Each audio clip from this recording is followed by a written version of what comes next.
Senator Seeger. Thank you. I want to pursue the funding for Landcare and the Landcare program and seek some clarification, and some of this is following up from questions I asked in environment estimates a couple of days ago. And I understood from some of the questions I was asking there that there was 173.8 around that $1 million available that was uncommitted, and I thought it was just in the environment part of the program, but subsequent to that I think I may have made a false assumption. Could you tell me, out of the National Landcare program, all the different funds have been committed, and I'll come back to that in a minute, how much funding is actually going to be available across the National Landcare program? Senator, that's not committed. The figures that I have relate to the agriculture part of the National Landcare program.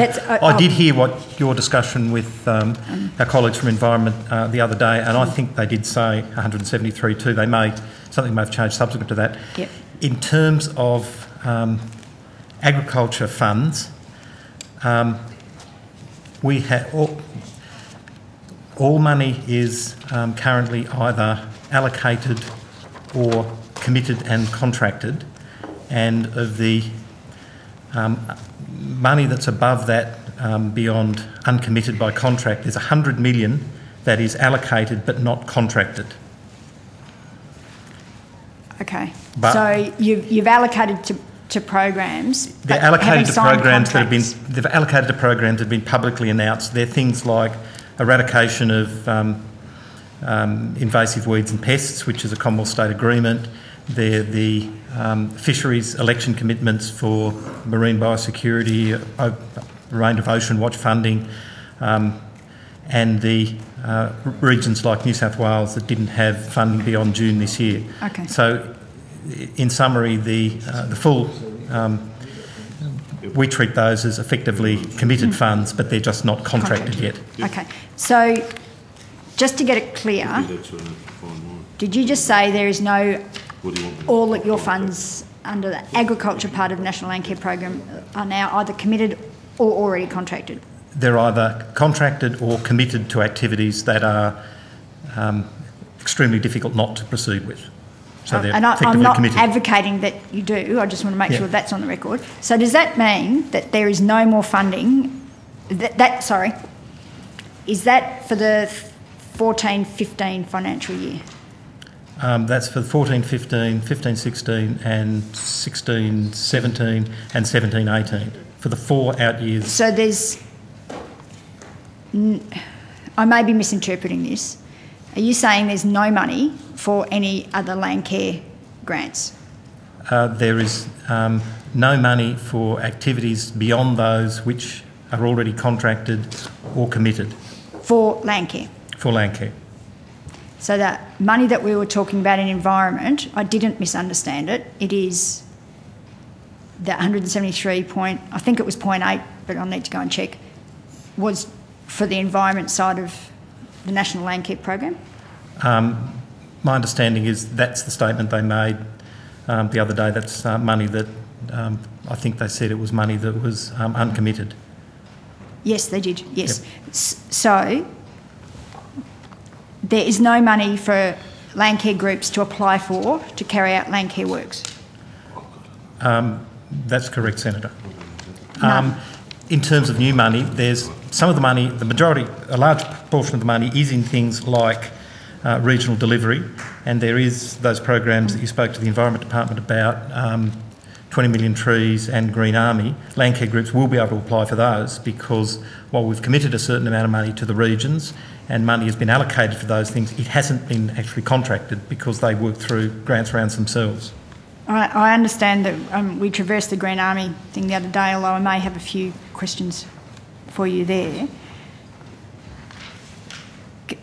Sorry, I'm a little bit stunned that there's no money for actual Landcare projects. Other than through regional bodies, Senator. Yeah, so can we go to the regional bodies now, please? I understand that there's money for regional, understand the issues around New South Wales and NT? NT, there's a couple of regions in Victoria and there's a handful of regions. Yeah, that's right, the ones that we traversed on Tuesday. In terms of the regional groups, where we left it with the Environment Department when I was over there was that it was my understanding that there's a potential there that some of those funds, while they've although they've got contracts and are guaranteed some funding, it's not guaranteed that the funding they understand they're going to get. In other words, they could receive cuts.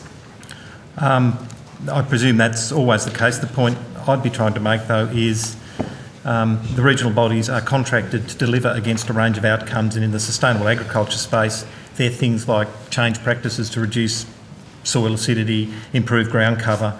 The exact mechanisms for doing that and the contracting of particular groups to undertake those works haven't been determined because those regions then roll those programs out over 3 or 4 years. So many of them do work with community groups to undertake those sorts of activities.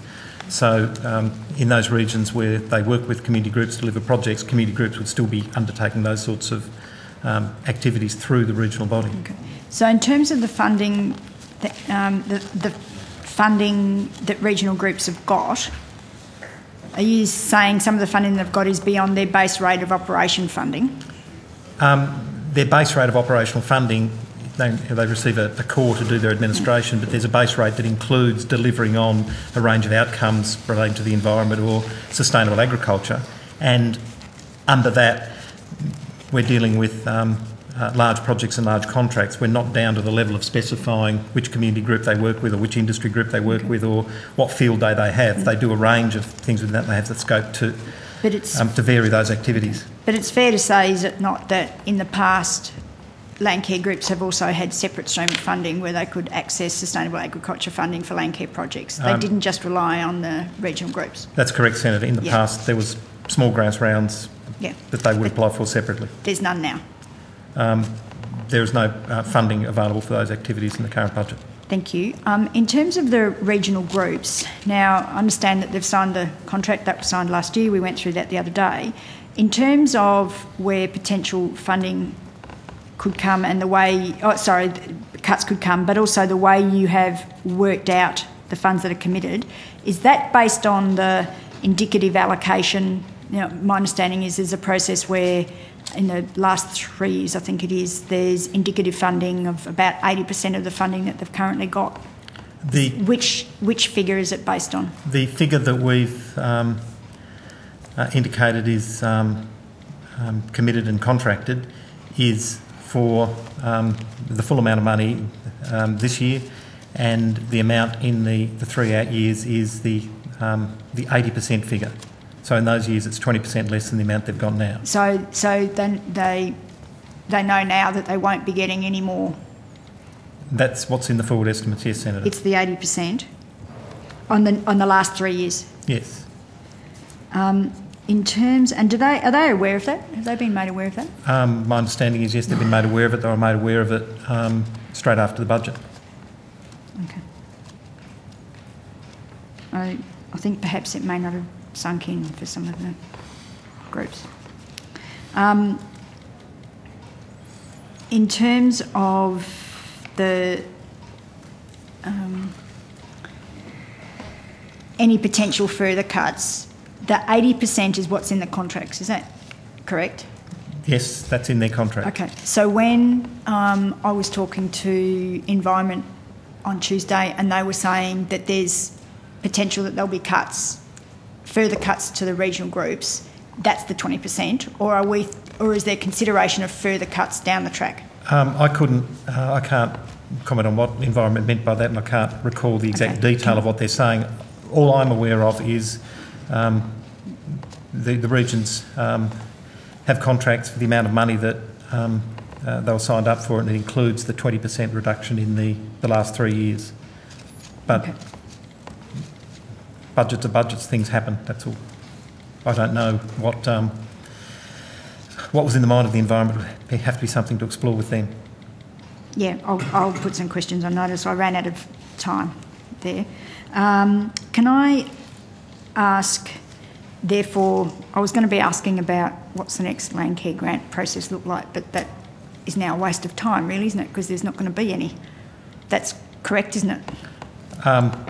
There's no funds for a grant round in the way that we ran grant rounds in the past, but that's not to say that regions mightn't do similar sorts of things, or groups of regions mightn't get together to do certain sorts of things that are somewhat similar. So I think, as we've said before, we're going to go out and consult with a range of people about how the program could be designed to achieve the best outcomes it can as it is. So I wouldn't like to speculate on what the shape of some of the things in the future might be. Okay, I just want us to talk about at the moment, the programs that you may and have run in the past, and I'll come back to the regions and what you're going to do with those. So I just want to be crystal clear for how many, not just this round, not just this next financial year, but for the next 3 financial years, there will be no extra, beyond what the regional groups do, no Landcare grants. Unless additional funding becomes available from some reason or another, there isn't funds for additional Landcare grants rounds. Okay. So we come back to the regional groups, and you said you were talking about there may be consultation, I think, over what the regional There will be groups. consultation. Okay, so what is the plan then? When you talk about consultation, do you mean between yourselves and the regional groups, or between the regional groups and community? The details of that are still being worked through, but we would envisage consultation between ourselves and the regional groups, and consultation between ourselves, the regional groups and the community. And as the sort of broad overarching statements about the program said, the program is about making Landcare the centre of the program. Nothing the government has said has moved away from that. So we would be talking to the regional groups about how they can better engage with the Landcare community and the broader community involved in natural resource management, and within the bounds of having reasonably sized meetings, we do some of that with the regions and those community groups present. Maybe it's on a state basis or something of that sort. We haven't worked up the detail yet. Okay, so do I understand what you're saying correctly, is that there's going to be a redesign around what the regional organisations do, and different to what they signed the contract for? I wouldn't portray it as a redesign of the program, or particularly different from what they signed contracts for. The regions, as I said earlier, signed contracts for delivery of a broad range of outcomes relating in our case to sustainable agriculture, and they're things like improved levels of ground cover, improved practice, better practices around weed and pest control and those sorts of things. What we'd be talking to them about is how they can better engage and work with a range of community groups to achieve those same outcomes. Okay. And in some cases it may not be dramatic changes to what they're already doing, but the new program is about engaging better with the community. We want to talk to the regions about doing that. The regions, in many cases, work with the community as well. So it's a dialogue we'll have with them about how their current contracts can actually help achieve engagement with the community and involvement with the community. Because it's my very clear understanding that regional groups have undertaken a significant amount over a number of years of planning. They all have strategic, well, I'd say by this stage they all do have strategic plans, and have a fairly clear idea of their work program. It's not as if they're starting from scratch. So I would have thought they were fairly advanced in the issues that you were talking about, and that in order for you to sign contracts with them in the first place, that you would have had to have been satisfied in fact that that's what they were doing. Yes, Senator, we've signed contracts with them on the basis that they've got plans and strategies that can achieve those outcomes, and many of those strategies do involve working with industry groups and community groups and responding to them. What we haven't contracted, though, is the fine detail about how they might do it, and some of it can be in the way how projects are delivered, or how projects or programs are selected at the detailed level, or how they promote some of their activities into the community, those sorts of things. But yes, we are aware of the planning they've already undertaken. Okay, thank you. In terms of the issues around the process that the Environment Department's going to be undertaking for setting the priorities for the 173 million that's uncommitted of that amount of money, how engaged will you be in that particular process? If the Environment Department's setting their priorities that relate particularly to environmental outcomes, our traditional practice has been as Environment does that essentially on their own and lets us know. In those sorts of activities where there is an overlap or they're working with agricultural stakeholder groups, they often work more closely with us or ask for somebody from us to give them a hand in reviewing a few guidelines. They've often asked us, and we ask them to participate on project selection committees or evaluation committees or tender boards or those sorts of things, because they each bring a slightly different perspective. So we wouldn't be driving their prioritisation process, but we'd expect to be reasonably informed and, where it makes sense, have an opportunity to input, and that seems to have worked quite well over the last couple of years. Okay, thank you. Can I ask, the list of the programs that are now included out of the funding, do you have a copy you could table now so I can so that we can see that in front of us now, or do you need to take that on notice? I don't have a...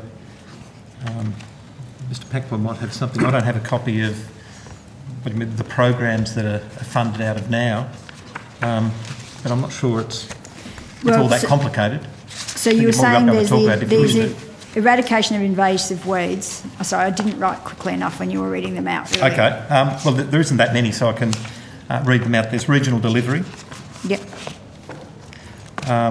There's the agricultural contribution to the Australian Government Reef Program, which is the replacement for Reef Rescue. Yep. There's the continuing stages of the innovation grants, which were announced earlier this year. How much is left in... How much is that? Sorry. 14.4 million. That's all contracted. Yeah.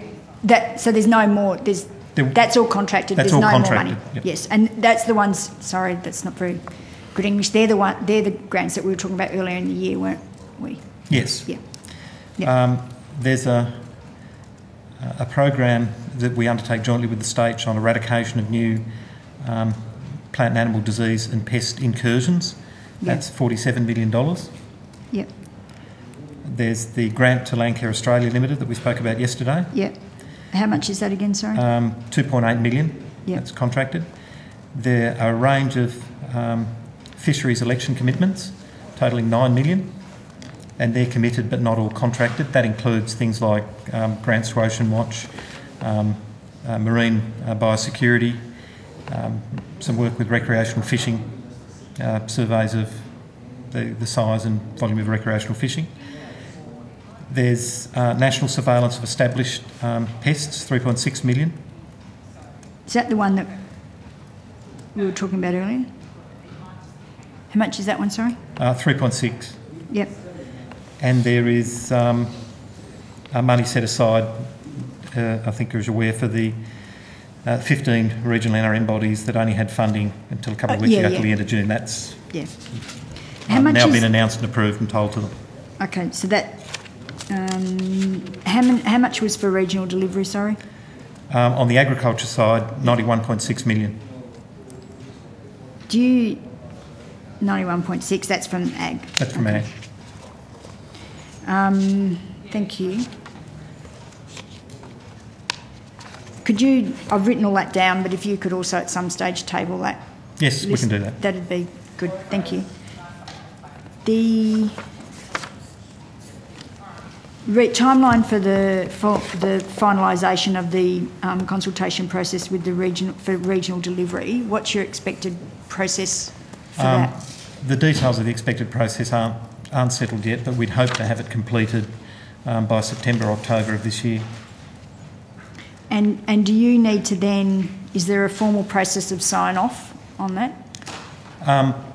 As I said, I don't think we're changing if we're not changing contracts with the regions, it's really just about an exchange of letters and expectation with the regions and agreement about some process. So it's not dissimilar to the sort of process we go through with regional bodies when we sign a contract to deliver a program against high-level objectives, and then we put in place a monitoring and evaluation and reporting program, which can result in some variations around timing of certain things or different ways of doing things. So it'd be done within that sort of framework of probably exchanges of letters between regions, but that's not finally settled. Okay, thank you. In terms of, sorry, I had another question when you were talking, raised another question, and it escaped me. I'm sure it'll come back. In terms of, I know what it was, Green Army, and I know it sits over an environment, but I'm just, you have reflected several times, and in fact the Minister has said that Landcare groups will be able to, that, Landcare, some Landcare money's gone, but the Bush has now got the Green Army. And I'm wondering whether you have done an analysis of how the Green Army is going to actually replace some of that work, particularly in areas that aren't peri-urban areas, that whether there will be adequate, whether it will be an adequate replacement for the sorts of work that Landcare groups do undertake in terms of areas that are further away from the peri-urban areas, and that can be around regional towns as well. And whether you've looked at the potential of the quality of the work that's undertaken, particularly in the early days, compared to what are very experienced Landcarers. Senator, we're not directly involved in the detailed delivery of the program. They'd be matters you'd have to explore with environment. But the nature of the activity, about things about quality of work, occupational health and safety, supervision of work, these will be matters that are managed by the service providers, the tender process they're going through at the present time. Yeah. And so there is a capacity for sort of the groups of workers going out to undertake activity in sort of the Landcare space to be supervised by quite respectable and responsible people. So I'm not aware of the detail of it, but I don't see anything in the design of the program that would preclude it. Okay, so thank you for that part of the answer to my question, but my other answer to the question is, how satisfied are you that you're going to get some of these Green Army programs operating out in what are quite regional and remote areas? They don't necessarily have the level of unemployment in those particular areas, so they don't have ready access to the people that are the participants, and that in that case they will be adequate replacements. And I'm not saying I agree, but the concept is they are adequate replacements for the work provided by Landcare groups. Senator, I'm not familiar with that level of detail. As I said, I've seen nothing in the program that says that couldn't happen. It's probably worth also acknowledging, though, that in many of the more rural and remote areas, the Landcare groups and their effectiveness does depend a little bit on the local enthusiasm. So some areas, as soon as you get into very remote areas, are well covered, and others there's a gap just because of the lack of people or the lack of interest. The major area where Landcare operates tends to be in the sort of it's not the intensive agricultural zones where there's... Well, I used to live in Jerramunga. Here we go. And, really, I don't call that, well, some people might call it rural and remote, but I'm talking about rural areas that, even doing some of the Landcare work there, getting a Green Army operating there, I'd suggest might be difficult. So that's an area that I know fairly well. So, and I also know that they're one of the oldest Landcare groups in this country. And I'm asking, therefore, have you looked at those sorts of issues? We haven't looked at those issues. Did you do any modelling? When money was taken away from Landcare and the replacement was supposed to be the Green Army, did you do any modelling of the impact it might have on those Landcare groups that aren't near big regional centres that may not be able to actually utilise the Green Army? We didn't do any modelling of that work. As I said, we're not involved in the direct delivery of the Green Army. It would be the Environment Department that would be best placed to be able to look at that sort of impact. Yeah, I take your point in terms of they're the people that are responsible for it, but you are the people that are responsible for Landcare and sustainable agriculture. So my question still stands. Did anybody, or are you aware of any work that was done to model that? I'm not aware of any work that was done to model that, Senator. So we can't actually say that the Green Army is a replacement for Landcare because we don't know whether we are going to be able to roll out Green Army into where Landcare is currently being undertaken.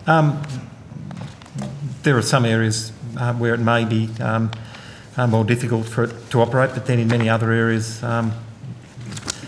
areas that I'm more familiar with the sort of central west of New South Wales or the Victoria type places, it could work quite well, and that's where a lot of the Landcare money has gone. I'm not sort of criticising the work at Jerramunga. Western Australia does have some distant places, but there are other places where a lot of Landcare work goes on, where Green Army teams can do a lot of work. For instance, we've had reports from places along the Aston, along the Murrumbidgee, which, as you said, are near reasonable-sized regional centres of Wagga and Gas and places like that.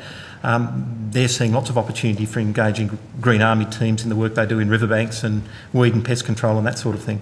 I'm sure that people that can access it are getting quite excited, potentially, about it. In terms of... So what happens if, for these groups, they can't get hold of Green Army and the money's been cut back from regional groups? What happens to sustainable agriculture and Landcare then? The source of funding available from the Commonwealth is through the regional bodies, through the Green Army and those other grants. Some of them, as Landcare Australia Limited was saying yesterday, may access some of those small grants that they run through Woolworths and things like that. Beyond that, groups may well seek local support or act on a volunteer basis. In some states, there's state government money as well. The reality is there is less money for sustainable agriculture than there was 6 months ago.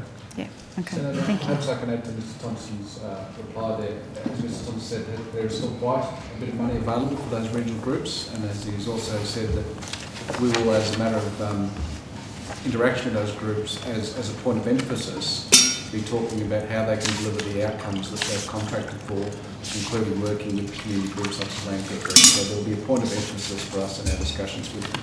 Okay. Mr Tucker, you will acknowledge that these regional groups will already be working with community groups, so it's not as if there's a new set of groups out there that all of a sudden are going to appear that they haven't thought of working with before. Look, completely agree, Senator, but I have a long history with this as well, and I do know there's different levels of sophistication and engagement across regional bodies. Some are absolutely excellent at it, and some do have room for improvement. So we're obviously be engaging with them to make sure that the ones who are great at it continue to be great, and where we can get some improvements, seek that we can get those improvements. Thank you. Can I ask one question, but it may lead on to others, so I'm not going to... Yeah, I understand that. In terms of the consultation that was undertaken in this process, was there any consultation undertaken with any of the Landcare groups, any of the regional groups, about the cuts that have been made? It is not normal to consult with people about budget decisions, Senator. So, as I said, we'll be consulting with regional groups and others about how we would implement it, but there wasn't any consultation with people about the Commonwealth budget. Was there any analysis undertaken of the impact this will have on the functionality of the Landcare movement? There was advice provided in the normal manner of the budget process on the regional and other impacts of budget proposals. And was there an understanding in that advice that it would have an impact on the functionality of Landcare groups and other community organisations that access the funding the previous rounds of funding? Yes, Senators acknowledged that reducing the amount of money for community group activity would impact on the extent and effectiveness of community group activity. And was it included in that, including in that advice? Senator, I think we're actually straying now into the territory of what advice was provided to the government. We can explain the fact that we've provided advice and explain government policy. I'm not sure we can stray into the area of the content of advice. It's always worth a try, though, Senator. Yeah, it is, not? and it's also, you'll be aware that it's been advice given to committees that we can ask for the advice. My understanding is that committees will ask for whether we've provided advice and related matters, but not the content of that advice. I'll push my luck. In terms of the Green Army, did you refer in any of your advice to government about how effective the replacement of Landcare with the Green Army would be? I think, as Dr Grimes said, we provided advice on the Green Army and its relationship with Landcare. You did, sorry. We provided some advice on the relationship okay. to Green Army and Landcare in the normal budget process, yep. Yeah. Thank you.